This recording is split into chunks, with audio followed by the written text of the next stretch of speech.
8 years ago, I had the honor to be the first person to introduce the new President of the United States, Donald Trump. Today, I have for me an equally great honor to be able to introduce to Missourians and to people who understand and love our state, the 58th Governor of the state of Missouri, Mike Kehoe. Thank you.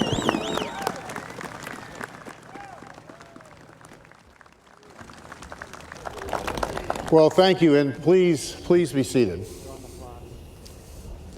I've already been told I'm on the clock. President Pro Tem O'Loughlin, Speaker Patterson, members of the General Assembly, state and federal elected officials, former governors, judges, cabinet officials, friends, family, and fellow Missourians. We stand this morning honoring a group of brave men and women who represent the best of those who served and protect our communities. Would you please welcome me, our Salute to Hero honorees that we honored this morning in the state's rotunda, seated behind me.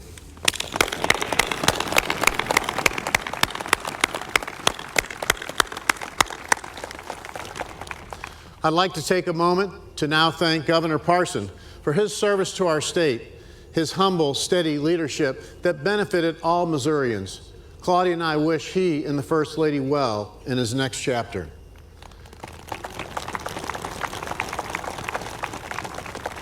I stand before you today, mindful of the honorable history of this occasion, humbled by the trust Missourians have placed in me, and determined to meet the challenges ahead.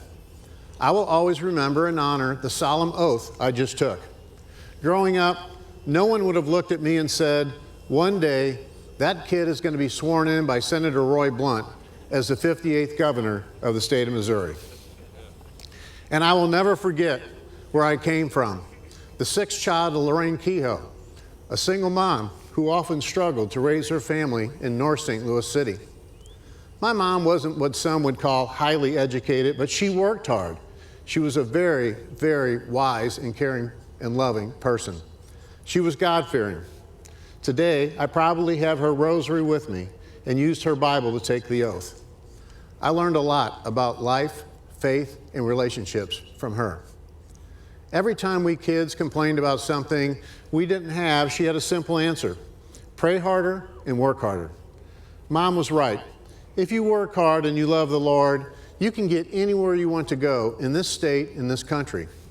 That's been the guiding principle of my life. Whenever we saw something that needed to be done, we didn't complain. We prayed hard and we worked hard. That's what led me to get started in business. It's why I ran for state senate. It's why I answered Governor Parson's call to serve as lieutenant governor. And it's why I ran for governor. So this day, thank you.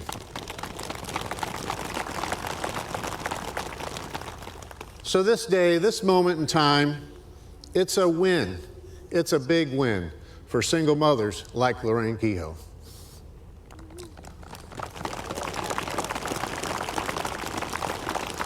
My journey has been the experience of a lifetime, and I couldn't have done it without the grace of God, my family, my brother and sisters who are here today, and the support of many mentors and friends.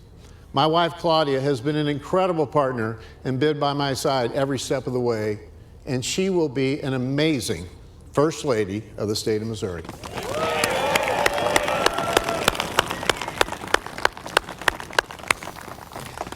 Our kids, Carol, Michael, Maggie, and Claire, and our son-in-law, Scott, were always there to support Claudia and me. I'm so proud of each and every one of you. This is truly an emotional and humbling experience for our entire family. In the years ahead, we're going to need your continued prayers and support because there's a lot of work to be done. And because, sadly, the world around us has grown more divided and cynical. For far too many people, hard work has been replaced by handouts. The power of prayer is mocked. The contest of ideas is no longer a matter of right versus wrong, but of good versus evil. Political opponents cast each other as traitors and criminals. I reject this. I believe we can work together without sacrificing our core beliefs.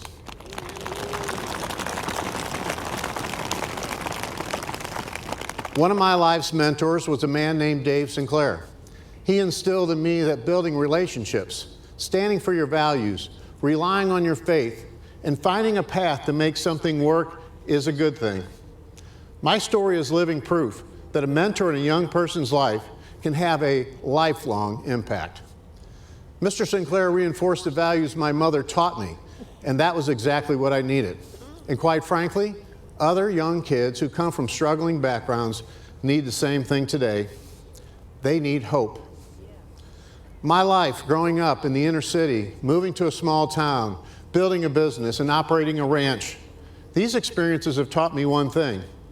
Missourians are more alike than we are different.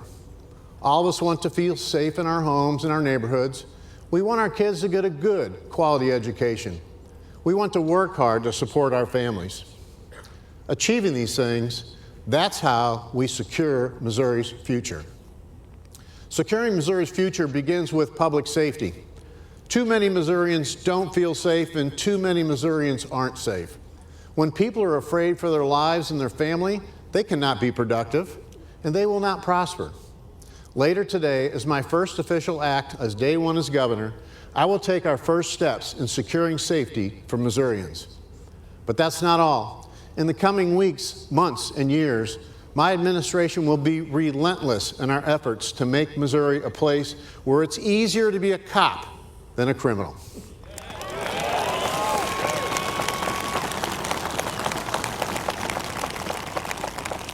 And when Missourians are safe, they can be the best versions of themselves.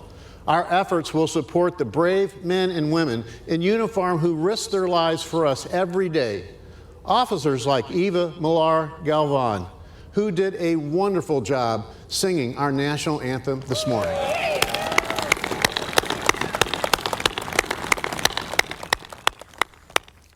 Man, she's a rock star, I'm telling you, it's unbelievable.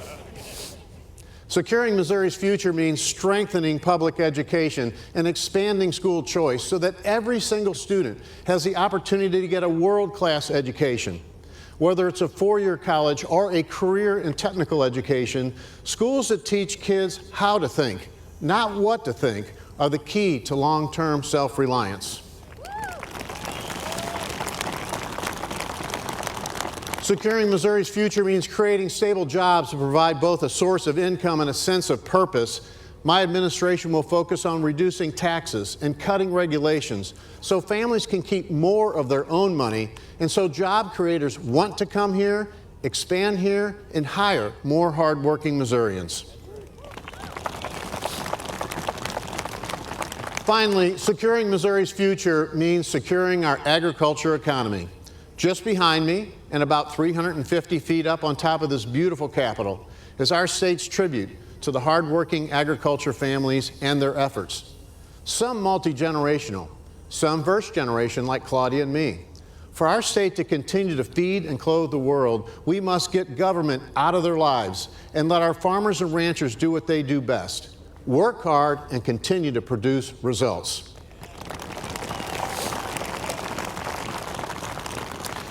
Make no mistake about it, accomplishing these goals will not be easy. We will face entrenched special interest, a fear of change, and a culture that says we should keep doing things the way we've always done them. But Missourians did not send us here to do what's comfortable. They expect results.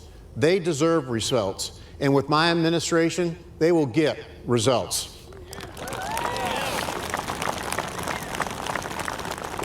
This is my promise to you. I will talk to anyone, work with anyone, and root for anyone who has a good idea to make our state stronger and better. And when we succeed, together, Missouri and our citizens will serve as a model of responsible, conservative, and innovative leadership. Over the past 2 centuries, countless Missourians have plowed the soil, worked in factories, raised families, gone to church, and contributed to their communities. Our grit, our resourcefulness, our work ethic has produced remarkable citizens, people America has counted on to lead our soldiers into battle and to lead our nation into peace. People who have entertained us, informed us, and captured our imaginations. People who have led social movements, explored the heavens, and built successful businesses. Missourians are a people who work hard, who work together, and who never give up. Missouri is a land of opportunity We were centrally bracketed by 2 rivers, crossed by major highways. We have been blessed with fertile farmland, abundant minerals, and industrious people. When we take these natural advantages and we pair them with conservative policies and limited government, we will unleash freedom and secure our future.